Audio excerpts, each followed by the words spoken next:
and that includes fighting period poverty. Thanks to bill sponsors, Senator Chris Belt and Senator Karina Villa, who could not join us today, Leader Latoya Greenwood, and Representatives Katie Stewart and Barbara Hernandez, who will speak in a moment, Illinois is once again prioritizing women's health. I also want to thank the advocates and the activists whose work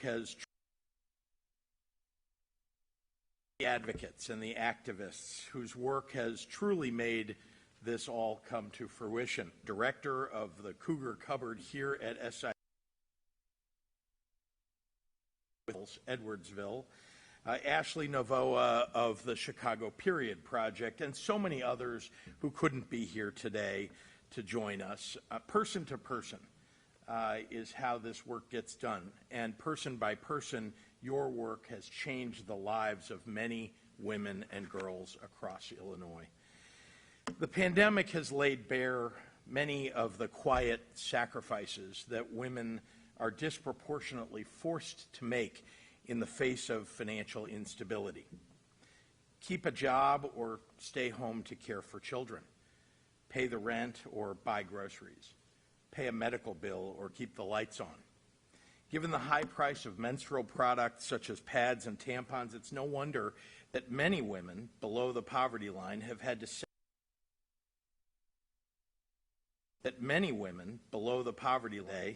we're reducing the burden of period poverty and making those very difficult personal choices a little bit rarer in Illinois. This is a meaningful advancement in women's health, and that's something that we should all celebrate.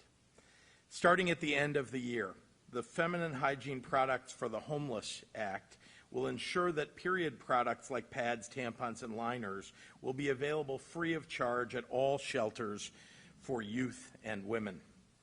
We're also expanding that requirement to all public universities and community colleges across the state of Illinois. Access to these necessities, which fit right alongside hand soap and toilet paper as critical hygiene care, can make or break how a student is able to go about her day. That's not something we should let stand in the way of a young person's education, and effectively, immediately, we won't.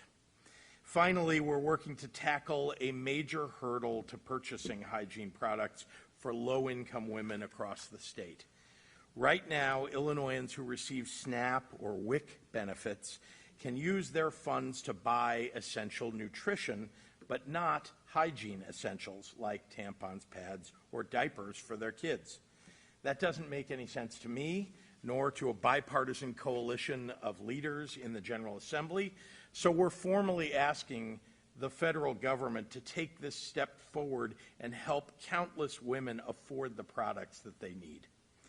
Once again, Illinois is demonstrating what it means to stand up for women's health by protecting the dignity of our state's most vulnerable people.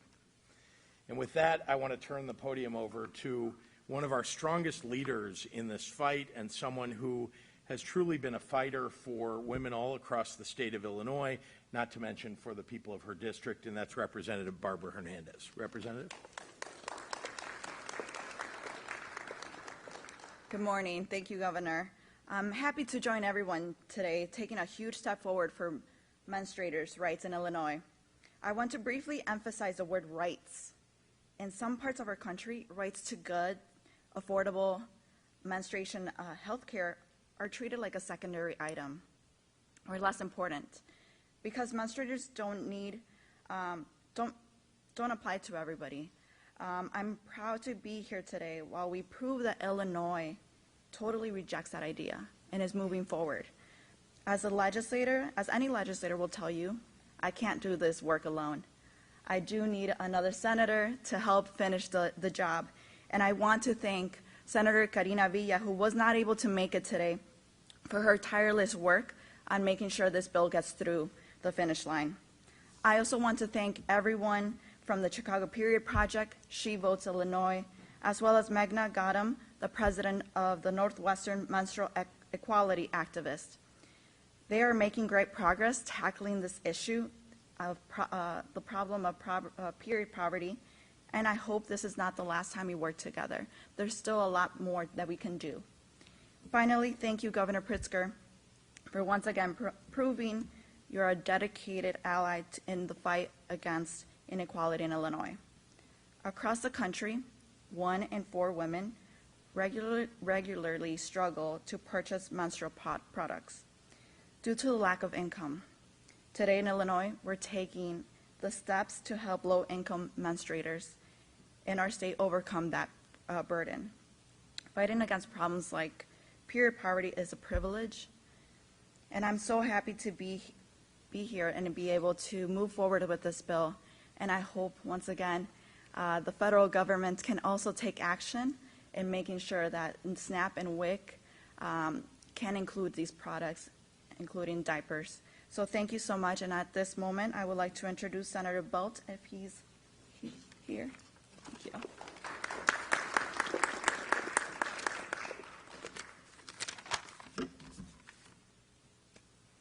Good morning. Good morning.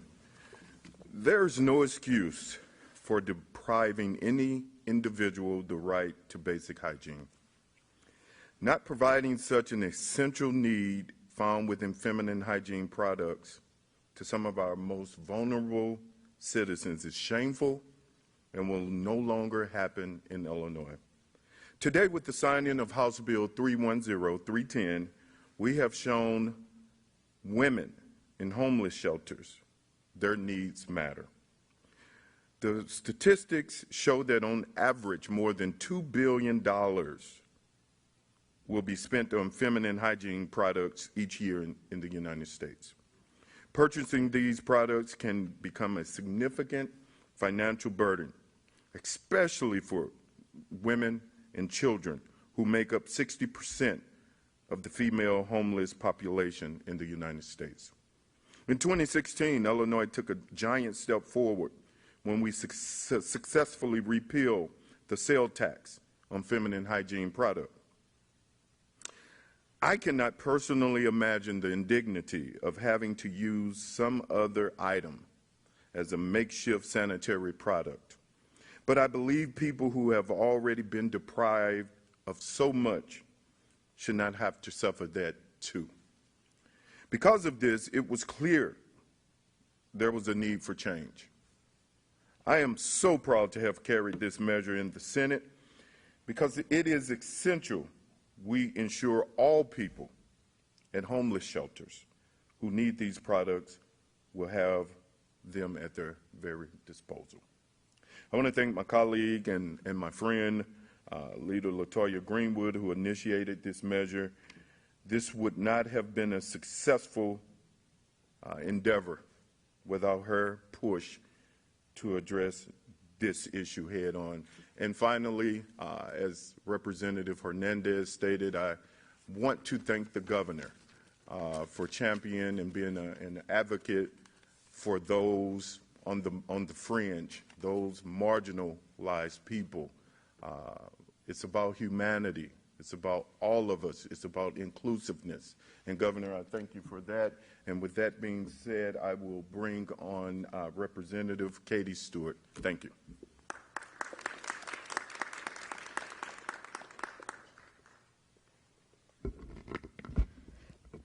Thank you. Thank you, Senator Belt. And I'm going to echo thank you, Governor Pritzker, for all the important issues that you stand with us on. And I appreciate you taking the time to come here to the beautiful campus of SIUE. It is always a pleasure when I get to share this campus and highlight the wonderful area that we have. And thank you, President Mahoney and the whole SIUE family for hosting us today, too. I'm so happy to see House Bill 641 finally come to fruition. This is the bill that will put feminine or menstrual hygiene products in all of the restrooms on campus at all of our institutions of higher education free of charge. I really need to, I've been working on this for a number of years, and I really want to thank the higher education community as a whole, the community colleges and our four-year institutions for their support this past year and for finally really understanding the scope of what this legislation will do. Yes, it puts pads and tampons in restrooms, but it really does so much more. This legislation is important because it really recognizes a simple fact of biology. About half our population experiences menstruation throughout a significant portion of their lifetimes. It's a normal function of our biology and should be treated and seen as such and respected. The idea that those of us who experience it should hide it or feel shame about it or protect those of you who don't have the pleasure of experiencing it from having to even think about it, that way of thinking is very outdated and very dangerous. We all agree collectively that soap, toilet paper, napkins, tissues, seat covers, and all those other things are provided for us in public spaces. In fact, we probably don't really ever think about it until we're in a situation where we really need something like that and it's just not there. This legislation puts menstrual hygiene products in that same category, which is exactly where they belong. Thank you again, Governor Pritzker, for supporting this important legislation, and it is my honor to introduce my friend and colleague, Representative LaToya Greenwood.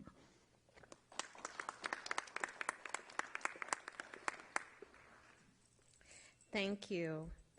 Thank you, Governor, for always being on the right side of issues that are important to not just some of Illinois, but all of Illinois. We appreciate you.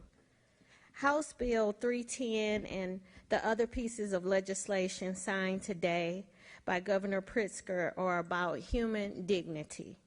Meeting the hygiene needs of women and girls is a fundamental issue of human rights, dignity, and public health. House Bill 310 is about providing a substantial solution to an increasingly prevalent problem by establishing access to fundamental supports for vulnerable individuals desperately in need. I want to again thank the governor and thank the many advocates who work with me in pushing this legislation to a reality. I continue and will remain committed to being a voice for the voiceless, and that includes at-risk women and girls around our state. Thank you, and I would like to bring up Carolyn Compton.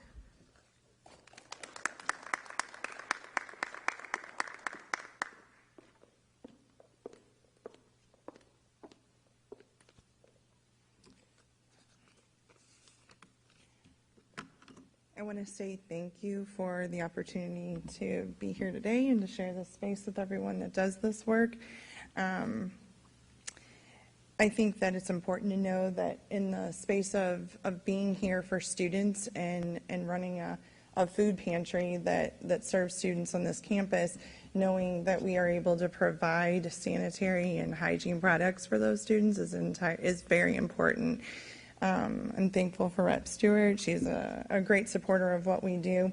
Dr. Alexander, who Governor mentioned earlier, is really also one of our great supporters and advocates in that space.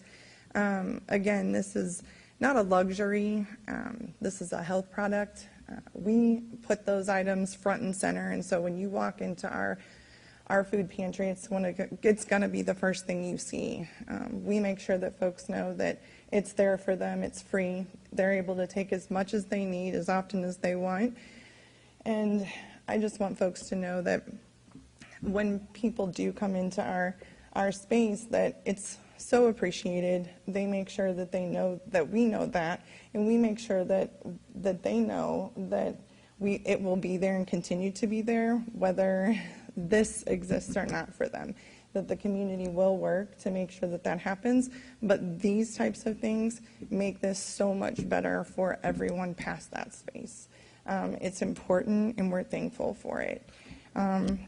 It is truly my honor to ask the governor to now come up and sign the bill for us. Thank you.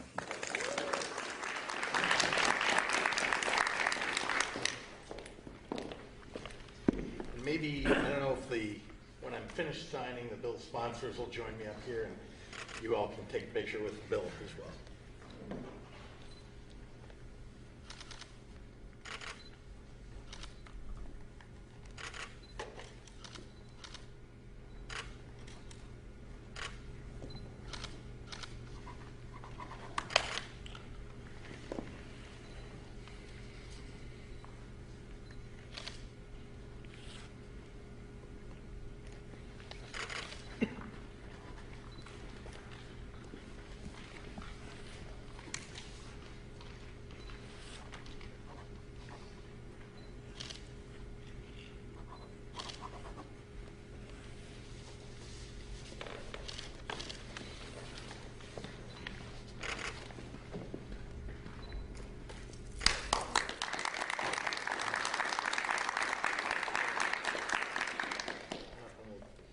picture of all of you holding the bills you all shepherded through the General Assembly.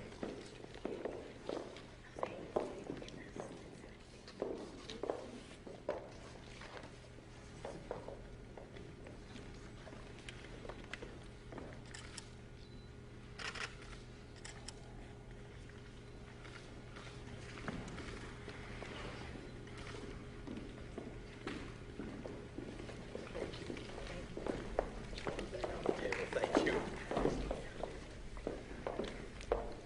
Thank you. And before I take questions, I just want to recognize a senator that I didn't get a chance to recognize, Senator Crow, who has been really a champion in Springfield and somebody who is a leader that, for those of us who, when we want to try to get something through the legislature, there are a few people that you make sure you check in with and talk to, because they have a perspective that you know is going to be smart and is going to help you think about what the best avenue is to go forward with. And so I just want to recognize the great leadership of Senator Rochelle Crow. With that, happy to take any questions from members of the media. Yes, sir. Not to minimize the importance of these bills, but if I may ask you just briefly on another topic. Sure. The mask requirement that you signed in, or you announced yesterday, could you give me your thought pattern on that? Because you have different trains of thoughts working in the country. You have governors who are going the opposite direction, saying we don't want any mandates. We have governors, like in the state of Missouri, who don't want the mandates. You went a different direction. Could you give me your mindset about trying to put those in place and why you feel like it's important to do so? First and foremost, I am focused on keeping our children healthy and safe, keeping the school environment healthy and safe and open so that children can go to school all year, and their families. Remember, children going to school who, you know, if they're not wearing masks or if they're not vaccinated, can carry COVID-19 home with them to potentially vulnerable family members multi-generationally. And so our goal here, and remember, this is in a moment when the Delta variant is rising fast. We have cases rising fast. You saw that we were able to, most of us, go without masks inside in the early part of the summer.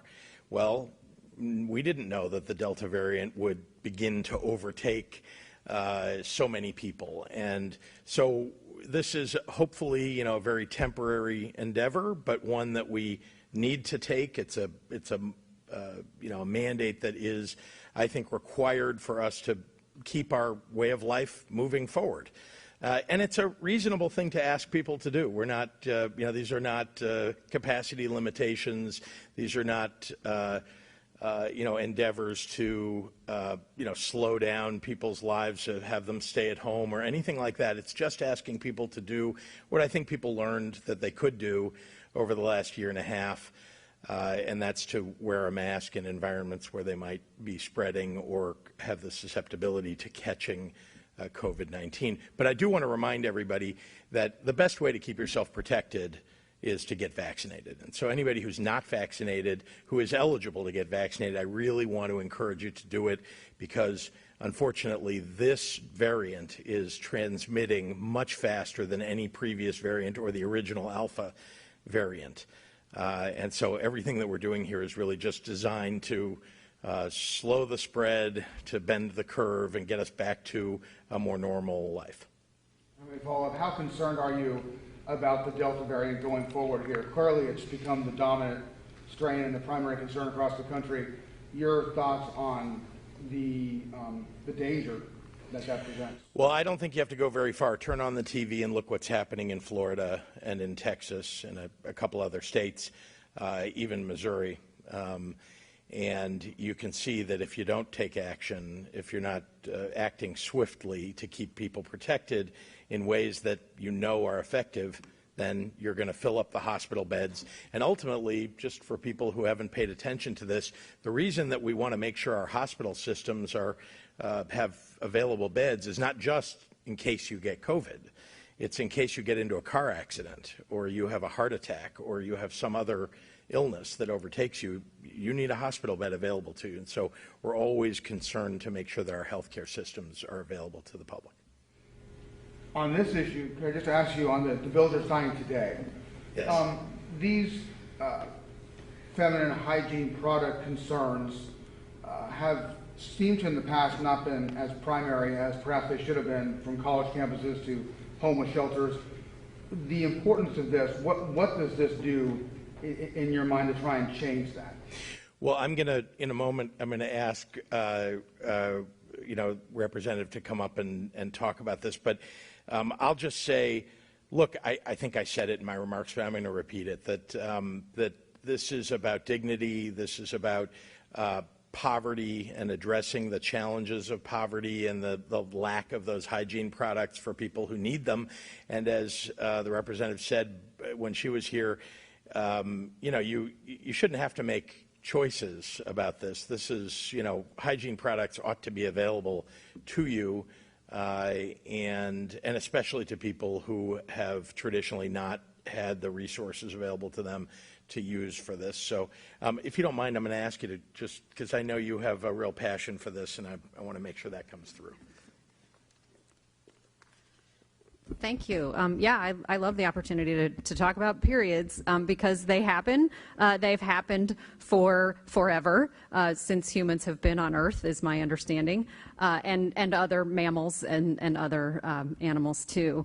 And because of that, it's unfortunate that for a millennium or two, it's something that has supposed to be hidden and kept out of notice, and you tuck it away in a private space and you hide the evidence in your home bathroom, and that's just it's biology, it's nature, it happens, and it's just time to actually let's just deal with it. Let's make it normalized, and let's all not be afraid to talk about the fact that half of us get periods. And you're right, this is a long time coming. We're decades behind where we should have been, and that's why I'm so happy to see all of this get done here today. All right. Thank you. Thank you.